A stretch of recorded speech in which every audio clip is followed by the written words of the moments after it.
Dalam debat publik kedua pasangan calon wali kota dan calon wakil wali kota Palembang yang berlangsung di Novotel Palembang, bakal calon wakil wali kota Palembang nomor urut 3 Baharudin yang merupakan pasangan dari calon wali kota Palembang Yuda Pratomo Mahyudin sampaikan visi misi dan program kerja untuk masyarakat kota Palembang. Menurut Baharudin, dari tema yang ada, visi misi dari Yuda Bahar telah tersampaikan. Untuk materi penyampaian dalam debat kedua tidak jauh berbeda dengan debat yang pertama, namun lebih dilakukan pembahasan secara mendalam terkait program dan gagasan yang ditawarkan untuk masyarakat kota Palembang 5 tahun ke depan.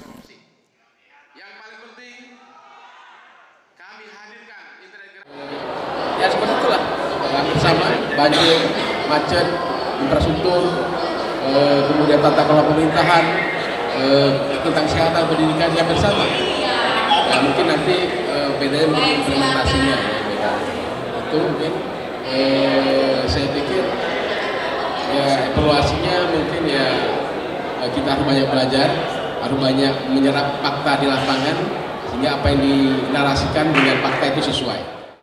Sementara itu, calon wali kota Palembang nomor urut 3 Yuda Pratomo Mahyudin mengatakan, di debat kedua Baharudin telah tampil sangat baik dalam menjawab pertanyaan mengenai tema tata kelola pemerintahan, infrastruktur, dan perekonomian.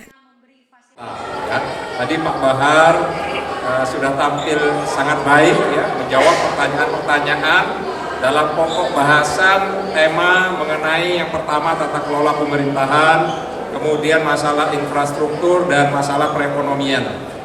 Selanjutnya, untuk menghadapi debat ketiga yang akan dilaksanakan pada tanggal 20 November, pasangan nomor urut 3 Yuda Pratomo Mahyudin dan Baharudin akan melanjutkan kampanye untuk menyerap aspirasi masyarakat sehingga materi disampaikan dalam debat sesuai dengan fakta yang ada di lapangan.